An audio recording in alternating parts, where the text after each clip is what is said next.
Reed's scream cut through the sterile hush of the Kasari Dawn's medbay just as the gurney crashed through the decontamination field, trailing a smear of dried red across the synth steel floor. His leg was bent in a way no leg should be. Bone protruded pale and raw just above the knee. His skin was a patchwork of bruises, grime, and blood, the kind of human misery that made even seasoned trauma officers flinch. Dr. Kelv 9 didn't flinch. He'd seen worse during the plasma plagues on Bexel Prime. But he did pause, because the instant the triage scanner activated, 3 different alarms screamed to life. The readout didn't make sense. Contamination level. Red ionizing radiation detected. Source. Internal. Skeletal. He double-checked the input leads, reinitialized the scanner, then ran the diagnostics through a different node. Same result. Kelv 9 looked up at the man on the gurney. The patient Reed, according to the crash manifest, was conscious, barely. His eyes were bloodshot and sunken, but tracking. Sweat slicked his face despite the chill in the room. He had a cracked molar, judging by the dried blood down the side of his jaw. His abdomen was distended, likely internal bleeding. And his femur was, well, that was clearly not where it should be. But it was the radiation. Kelv 9's fronds hovered uncertainly over the console. He activated the Level 2 bioshield around the bed. Then, quietly, the Level 3 hardlight containment. Still, Reed grinned faintly when he noticed the shimmer form around him. "You guys always roll out the red carpet like this?" Kelv 9 ignored the comment. "Are you aware there is radioactive material embedded within your skeletal system?" The human blinked slowly. "Internal?" he murmured.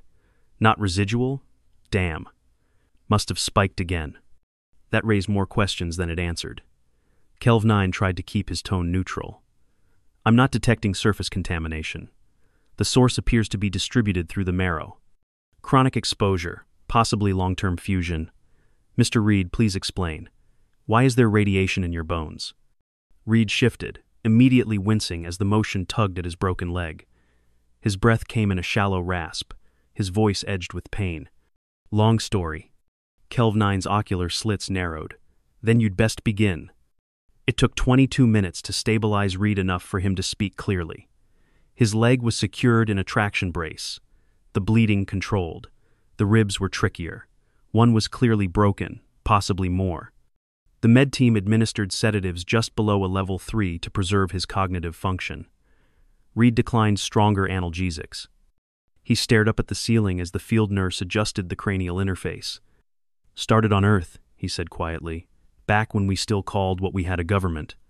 Kelv 9 folded his lower arms and nodded for the recorder to begin.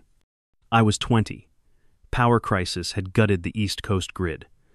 No jobs, no food credits, unless you registered with the reclamation bureaus. So I signed on with Old Dominion Mining. Open pit uranium site in the ruins of Spokane. No shielding, no dosimeter, just a shovel and a bucket. Pay was iodine tablets and whatever ration pack didn't have bugs in it." He looked at Kelv 9 with tired eyes. "You ever been cold and hungry and scared and offered soup and a paycheck? You stop caring if your teeth fall out 10 years early." Kelv 9 glanced at the scan again. "That may be optimistic." Reed laughed, then coughed, which turned into a full-body spasm of pain. He held still for a moment, breathing through clenched teeth. "Worked there 5 years. Then came the draft. Not for combat. I don't know which god I pissed off, but someone flagged me for ordnance engineering. Probably saw I already glowed in the dark." Kelv 9 frowned. "Radiation-induced bioluminescence is not medically possible." "It was a joke," Reed muttered. "Point is, I got transferred to Forward Line 42 Kilo, Orbital Construction Corps.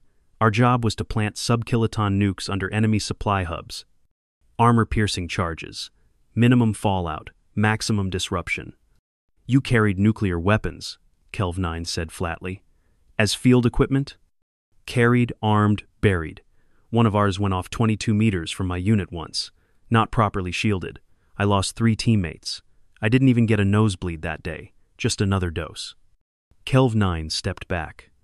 Not out of fear, but instinct. The containment field was already up, but still. "I never enlisted. They pulled me out of the mines and gave me a toolkit. Told me I was doing my part. No lead suits, just a target and a deadline. He closed his eyes.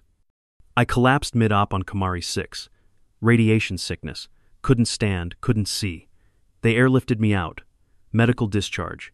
They said my skeleton would never heal right. Too much decay. But somehow, I didn't die.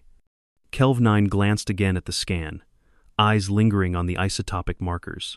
Your marrow exhibits a fusion pattern inconsistent with typical decay rates. Something is sustaining the reaction. Reed didn't respond. He was drifting, pain and fatigue pulling him down. Kelv 9 turned to his assistant. Run a complete isotopic map. I want to know what exactly is glowing in this man's spine. The report arrived 48 minutes later. Kelv 9 read it once, then again. The silence in the medbay was broken only by the steady hum of life support monitors. Doctor, his junior assistant murmured, is that what it looks like? Kelv 9 didn't answer. He stared at the cluster of readings centered along Reed's lumbar vertebrae. There was a mass there, metallic, dense, fused at the bone interface, and it was emitting a rhythmic fission signature, controlled, pulsed, non-lethal. Not a bomb. Not anymore. But it had been one. A microcore. One of the low-yield devices Reed had described. Inert, they thought. Buried too close during a blast event. Somehow, it had embedded in his spinal ridge. The casing melted, the warhead neutralized, but the fissile material still alive. He's not just irradiated, Kelv 9 said quietly. The assistant stared at the scan. He's a reactor. The containment seal around Medical Bay Theta 9 hissed shut with a resonance that felt final. On the other side of the transparent barrier, Reed shifted on the gurney with a wince, his broken leg secured in traction, skin sallow under the soft blue of the medbay lights. The rhythmic pulse of the monitors had taken on a new urgency since Kelv 9 reviewed the scan data a third time. The embedded device wasn't dormant. It was regulating. Kelv 9 activated the intercom from behind the secondary radiation shield, his voice low and measured. Reed, I need you to remain very still. You may not feel it, but the fissile material within your spine is engaging in micro-fission cycles. You are not in immediate danger, but the energy levels are unstable. Reed blinked slowly, then raised an eyebrow. You're saying I'm what, cooking? Not yet, Kelv 9 answered. But if your physiological stress levels increase or your bone fractures shift, the probability of cascade failure rises exponentially. Reed leaned back. You said this was a med bay, not a fireworks lab. Kelv 9 turned to the junior medic, who was practically vibrating with anxiety. Alert command. Initiate level 4 lockdown. No personnel within 20 meters of Bay Theta 9, and reroute all biosignals to an isolated analysis node, nothing wireless. The junior nodded and darted away. Doctor, Reed said through a sharp breath, you're being real calm about this. I am projecting calm, Kelv 9 replied. Internally, I am navigating a complex matrix of medical ethics, triage protocols, and my own rapidly eroding sense of what constitutes biological normalcy. Good, Reed muttered. Hate to be the only one panicking on the inside. 2 hours later, the senior crew gathered outside the quarantine suite. Captain Yelren, a crustacean-like exobiologist turned fleet commander, loomed uneasily beside Kelv 9's portable diagnostic terminal. He cannot remain aboard, Yelren said simply. The Kasari Dawn is not rated for internal fissile material containment. He is stable, Kelv 9 countered, and conscious. He's not a hazard unless he suffers further trauma. And if he does? Yelren asked. We're housing a walking microfission plant. Do you understand what that means for our orbital insurance license? Kelv 9 didn't respond immediately. He focused on the screen, fingers moving slowly as he mapped energy emissions in Reed's spine. It's not just residual decay, he murmured. There's regulation, thermal oscillation patterns. This is a partially functional reactor core integrated into a human vertebral column. I've never seen anything like it. Yelren made a deep exhalation through his spiracles. He is a walking violation of 6 treaties and 17 health codes. Kelv 9's eyes narrowed. And yet, he's alive. Inside the containment field, Reed adjusted his position and groaned sharply. His ribs protested, the deep bruising radiating heat through his chest. When the door opened and Kelv 9 stepped inside wearing a triple-sealed biohazard suit, Reed gave him a weary thumbs up. "You guys got any pudding on this ship, or are we stuck with paste?" "You shouldn't be ingesting solids," Kelv 9 said, checking the readouts. "The sedatives are likely suppressing nausea, but internal trauma to the abdominal wall suggests—" Reed raised a hand weakly. "I was joking, Doc. Bad habit." Kelv 9 paused, folding his arms. "Your condition is not a subject compatible with humor." Reed winced, but didn't argue. Kelv 9 continued. "You stated earlier that a tactical device went off near your position. Was there a shielding failure during deployment?" "There was no shielding," Reed replied. "Core was rigged with a low-yield scrambler. We were told that if you planted it deep and ran fast, you'd be fine." "Were you fine?" "Next thing I remember was waking up in field ICU with the worst headache of my life and vomit all down my shirt." Kelv 9 tapped the monitor. "That event likely initiated a thermally assisted fusion process. The core you carried must have partially melted before impact. It lodged itself near your L3 vertebra. Your recovery was nothing short of a statistical anomaly." Reed snorted. "Yeah, that's what they called me. Anomaly. Then they gave me a handshake and a 6-month supply of potassium supplements. You were discharged." "I was thrown out," Reed said. "No one knew what to do with me. Couldn't deploy me, couldn't treat me. I wasn't glowing bright enough to classify as a hazard, but enough to fail every check. So they signed me out with a stamp and a disposable phone." Kelv 9 felt something tighten in his chest cavity. It wasn't anger exactly. It was something more sterile. The instinctive horror of medicine confronted with the limits of protocol. "Your spinal cord is still regulating," Kelv 9 said. "It should have decayed by now. It hasn't. That suggests a containment field within the fissile matrix is still functional." Reed blinked. "Are you telling me I'm still wearing the battery?" Kelv 9 inclined his head. "The battery is wearing you." 3 days later, Reed remained quarantined in a mobile shielding unit that hovered silently in the medbay's far corner. He had finally eaten bland nutrient slush, infused with anti-nausea agents, and regained some color. But the femur was still broken, pinned in place with external rods. His ribs were healing only in the technical sense. Every breath still hurt. The mobile unit was composed of lead composite panels and synthetic neutron dampeners. If Reed sneezed too hard, the entire bay would seal automatically. When Kelv 9 returned on the 3rd rotation, Reed was reading a data slate, squinting at the small alien script. "You guys always print medical instructions in 6 languages?" "They were compiled from all dominant trade dialects," Kelv 9 replied. "Language variance aids comprehension." Reed waved the slate weakly. "Not when I'm doped out of my skull, and one of the scripts looks like noodle soup." Kelv 9 glanced at the monitor. The isotopic pulse was steady. "I ran your case by Central Xenomedical Command," he said slowly. "And?" Reed looked up. "They wanted to incinerate your bedding and issue an orbital quarantine. I declined to share your full genome sequence." "Thanks," Reed said. "I think. You understand that your presence here is not just a medical mystery. You're a diplomatic incident in slow motion." Reed was quiet for a long time. Then he looked up, tired, eyes red-rimmed.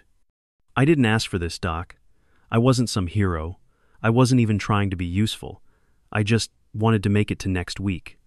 Every job, every run, every core I planted, it was just one more day of not starving." Kelv 9 felt the words settle in his chest. "You survived," he said simply. "Barely," Reed muttered. "You know what the worst part is? They told me I was stable, not safe, not healed, just unlikely to detonate." The silence that followed wasn't awkward. It was filled with something deeper. Kelv 9 adjusted the scanner. "Stability is relative. On some worlds, it's the highest form of praise." Later that cycle, Kelv 9 presented the full medical summary to the ethics committee. He described the thermal cycling of the spinal core, the embedded isotope decay, the fractal geometry of the radiation signature, a pattern too regular to be purely chaotic. Then he showed the latest scan. The decay was decreasing. The embedded core wasn't just active. It was integrating. There was no known biological pathway for fissile integration with human tissue. The spinal marrow was acting as a thermal regulator. Somehow, over months, Reed's body had adapted to house and manage the microcore as a biological organ. Kelvin didn't know what to call that, so he settled for what he did know. Reed wasn't dying. He was evolving. By the 4th week, the Kasari Dawn no longer ran standard medical shifts around its central trauma bay. It ran on Reed's vitals. Everything from meal schedules to sterilization cycles now pivoted around the unpredictable behavior of the semi-living fission device lodged against a recovering human spinal cord. Even the auto-cleaners rerouted, as if they too didn't want to roll too close to a man who could, in theory, melt the bulkhead. Reed, for his part, had begun to walk again, slowly, awkwardly, with the unmistakable look of someone pretending not to be in pain. His femur had been reset with a bioreactive calcium scaffold, standard procedure for compound fractures. Progress had been slow but steady. It was now day 32. He could bear partial weight with crutches, which didn't sound like much until one considered that every step triggered minor stressors to the fissile matrix fused to his lumbar spine. Kelvin monitored it with the intensity of someone defusing a bomb using dental tools. "It's stable," he murmured, for the 6th time that day, mostly to himself. Still no cascade, still no core breach. Reed, sweat beading on his forehead, looked up from the parallel bars. "You say that like it's disappointing." "I say that like I'm cautiously optimistic that today will not end in planetary sterilization." "Good bedside manner, Doc." Reed had been moved to a private containment suite, a floating lead-lined pod equipped with integrated dampeners, and the softest medfoam mattress the Dawn's supply officer could find. Someone had stuck a tiny paper flag into the nutrient pack dispenser. The flag was drawn in crayon. The words, "Go Reed," floated above a crude rendering of a human waving from inside a bubble. Kelvin hadn't authorized it, but he didn't remove it either. The junior medical technician, Vosley, entered the room late that cycle. He carried a tray of medical gels, rehydrated protein bars, and a small, unauthorized pudding cup. Banana-flavored, if the label was correct. "Shouldn't be giving me that," Reed said, eyeing the pudding. Vosley smiled, antenna twitching.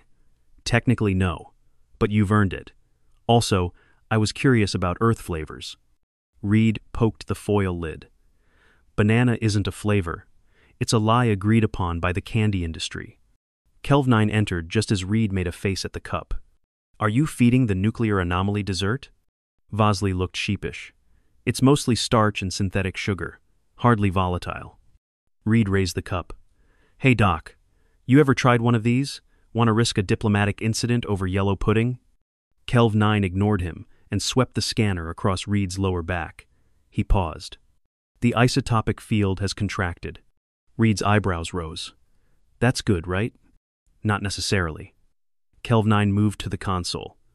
"Contraction could indicate a shielding breach, or the containment field is becoming more efficient." Vosley leaned in. "Wait, you mean his body is, what? Adapting?" Kelvin nodded slowly. "Human tissue shouldn't be capable of tolerating long-term radiation exposure at these concentrations, let alone adapting to regulate it." "Guess I'm full of surprises," Reed muttered. Kelvin hesitated. "Or, the reactor is adapting to you." That silenced the room. Captain Yelren convened the senior council the following cycle. "This cannot continue," he said. "Containment is insufficient. Our diagnostic arrays are scrambled within 6 meters of his room. We've had to reroute propulsion telemetry 3 decks over." "The microcore is not actively decaying," Kelvin countered. "Its regulation is unprecedented but not immediately hazardous. I've tested emissions." Yelren cut him off. "Our ship's environmental compliance score has dropped below the Galactic Safety Charter's minimum threshold. This is not an academic issue. If Command inspects us, we lose medical designation." Kelvin folded all 4 arms. "Would you eject a patient for being difficult to understand?" "I would eject a threat." "He's not a threat, he's recovering." "Then remove the core." Kelvin didn't speak for a long moment. Finally, "We can't. It's bonded. The integration between the device's shell and his vertebral structure is complete. Attempting removal would damage the spinal cord irreparably." Vosley, watching from the side, spoke up for the first time. "And we don't even know what would happen to the reactor if that bond was broken. Could destabilize." Yelrin rubbed the ridge between his primary eyes. Then we isolate him, forever. He becomes a specimen, not a patient. Kelv9's voice went flat. He is not a specimen. Yelrin turned. Then give me options. Ones that don't involve risking this ship, this crew, or our galactic credentials. 2 weeks passed. Reed's recovery remained steady but slow. He spent most of his days walking laps around his containment pod. The parallel bars had been upgraded to accommodate his taller frame, and Vosley had managed to procure a folding chair so he could sit in the corner and read. It wasn't peace exactly, but it was routine. And routine, Reed had learned, was a kind of miracle. Kelv9 entered mid-afternoon, scanning as always. Your gate has improved, he noted. Femoral fusion shows high-density ossification, estimated full load-bearing capacity in 25 days. Reed grunted. Doc, you're starting to sound proud. Kelv9's expression didn't change. I am merely observing. I've been meaning to ask, Reed said, shifting carefully. Why are you still here? I'm your attending physician. Yeah, but you've got senior rank. You could have dumped me off at a quarantine facility or handed me to the diplomacy corps. Why didn't you? Kelv9 hesitated. He sat down, which for his species required an uncomfortable-looking folding of multiple limbs. You are curious. You represent an intersection of biology and engineering I was told could not exist. And yet here you are, not only existing but walking, speaking, recovering. Reed watched him. You're not afraid of me. Not afraid, Kelv9 said slowly, but concerned, deeply. My profession demands I understand what is happening inside you, and the galaxy doesn't have a precedent for a human hosting an adaptive nuclear core. Reed leaned back and exhaled. You know what's funny? After everything mines, wars, that last mission, I thought I was just broken, worn out, disposable. Kelv9 tilted his head. You are none of those things. Reed nodded. Neither is this. He tapped his back. But I don't know what it is either. Kelv9 stood. That makes 2 of us. Later that night, the alarms triggered again. Not a breach, not a meltdown, a spike. Kelv9 was at the scanner within moments. Reed was asleep, calm, vitals normal, but the core had shifted. The isotopic pattern had changed. Where before there had been rhythmic pulses of fission, there were now dual peaks synchronized, mirrored. It wasn't just radiation, it was communication. Kelv9's breath caught. The core was emitting signal patterns, not in language but in structure, like a secondary heartbeat. Vosley peered over his shoulder. Is it alive? No, Kelv9 said softly. It's learning. 36 days after admission, Reed stepped out of the containment pod under his own power. No crutches, no assistance. Just slow, even strides across the cushioned floor of Bay Theta 9, his breathing measured, expression taut with focus. His femur had calcified fully along the scaffold. The ribs were still tender, but intact. His gait had regained symmetry. Kelv9 stood at a respectful distance, arms folded, flanked by 2 data recorders humming quietly. The mobile pod remained active, hovering just behind Reed, tethered by a retractable radiation damper, per protocol. Reed stopped, adjusted the pressure band around his lower spine, and gave Kelv9 a crooked smile. No limping, he said. Kelv9 inclined his head. An excellent sign, although I would have preferred at least 1 more week of assisted loading. Reed rolled his shoulders. If I stay in that box much longer, I'll go nuclear just out of spite. Statistically unlikely, Kelv9 replied. But I respect your motivation. They walked together slow laps down the length of the medbay. The containment field extended with them, its shimmer following like a shadow. Vosley had dubbed it Reed's bubble. Reed had decided not to object. Any new pings from the core? Reed asked, voice casual but tight. Kelv9 nodded. This morning's scan showed 3 synchronized signal patterns, distinct harmonics. They mimic neurological rhythms. Reed didn't answer immediately. So it's copying me. Or responding to you. The frequency is influenced by your autonomic state, pulse, respiration, even dream patterns. Reed laughed dryly. Well, that's not disturbing at all. Kelv9 paused at the central console. Reed, We believe the core has ceased radioactive decay in the conventional sense. It now appears to be metabolically engaged. It consumes trace isotopes from your blood, regulates heat, and mimics spinal nerve rhythms. So it's an organ now. Functionally, yes. A treaty-class organ. Reed turned slowly. Treaty class? Kelv 9 tapped the screen. As of this morning, the Galactic Health Oversight Board reviewed your case. You are now legally classified as a biologically integrated ordnance-adjacent entity, a treaty-class organism. Reed blinked. That sounds like bureaucratic panic disguised as science. It is both, Kelv 9 said. They've created a new legal subclass just to define your status. You are now recognized as neither weapon nor civilian. Technically, you are a mobile isotope-regulating lifeform that possesses sovereign medical exception status. Reed stared. So I'm my own category? Vosley peeked around the scanner console. Congratulations, you're officially unclassifiable. Thanks, Reed muttered. It's what every guy dreams of. The meeting that followed was private. Just Kelv 9, Captain Yelrin, and a transmission from Galactic Health's legal arm, a pulsating hologram of a disembodied, faceless synth recorder that spoke in neutral tones. The subject cannot remain on board indefinitely, the voice stated, but immediate exile or destruction would constitute a violation of interstellar humanitarian statutes. Yelrin flexed his feeding mandibles, then caught himself, and looked embarrassed. He's no threat. He's recovering. He is a precedent, the voice corrected. The implications of his existence are far-reaching, diplomatically, medically, militarily. Kelv 9 interjected. Reed did not volunteer for this. He is not a case study. He is a patient, and now perhaps a survivor. The transmission paused. Then he must be monitored. He will be, Kelv 9 said. By me. The decision, when it came, was clinical. Reed would be discharged from Kesari Dawn with conditions. He would be issued a mobile lead-lined recovery unit, outfitted with synchronized dampeners, passive fission monitoring, and a neural read-write interface tuned to the spinal cord's emissions. He would not be permitted within 50 kilometers of any antimatter facilities. He would not transit through political hot zones, secure diplomatic routes, or orbital defense fields. He would, essentially, live at the margins. You can't just park me in a lead box forever, Reed said when he was told. No, Kelv 9 replied. Just until we understand you. Reed considered that. I'd like to be somewhere with gravity, and air that smells like actual air. We're transferring you to a terrestrial observation post. Open terrain, minimal EM interference, atmosphere rich in oxygen, and the local cuisine, I'm told, includes actual pudding.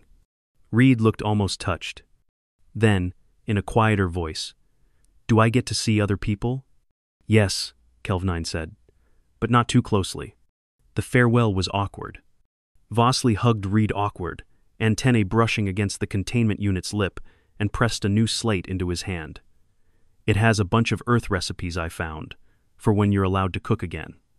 Reed smiled. Thanks, kid. Kelv 9 stood by the launch bay as Reed's mobile recovery capsule clicked into the shuttle's docking cradle. You'll be monitored weekly, Kelv 9 said. Any changes thermal, behavioral, isotopic report immediately. Got it. And if you feel faint, nauseated, or unusually euphoric, lie down and do not attempt to climb anything. Reed nodded. You really do know how to party. There was a beat of silence. Then Reed extended a hand through the slot in the containment bubble. Kelv 9 looked at it for a moment then, without hesitation, placed one of his smaller hands into it. Thank you, Doc, for not disintegrating me. Kelv 9's voice was soft. It was considered, briefly. Reed grinned and stepped back. The shuttle's door sealed, the engines whispered to life, and a minute later he was gone, rising toward a future no one quite had language for. Weeks passed. Kelv 9 reviewed the telemetry each morning. Pulse rates, core emissions, spinal harmonics. Reed was stable. Then came a message. It was a short video, grainy. Reed, seated on a folding chair in a sunlit clearing. Trees in the background. A small camp stove balanced on a stone. He held up a spoonful of something yellow and thick. Guess what? He said. They let me cook. He took a bite, grimaced. Still banana pudding, still a lie. He looked at the camera. But it's mine. He signed off with a wave. Kelv 9 sat in silence for a long time. Then, without thinking, he added a new line to the permanent medical record. Patient exhibits stable vitals, compliant behavior, and mild delusions of dessert quality. Prognosis: unexpectedly favorable. Captain Yelrin passed him in the corridor later and asked, "Do you still think humanity is statistically improbable?" Kelv 9 didn't answer immediately. He thought of the man with radioactive bones and a reactor for a spine, who limped his way through trauma, bureaucracy, and the edge of physics itself. He thought of banana pudding. Then he said, "Yes, but only because the numbers aren't big enough yet." And with that he returned to work. There was always another anomaly coming. But Reed had earned his place among them. The human who didn't explode. The man who glowed and kept walking.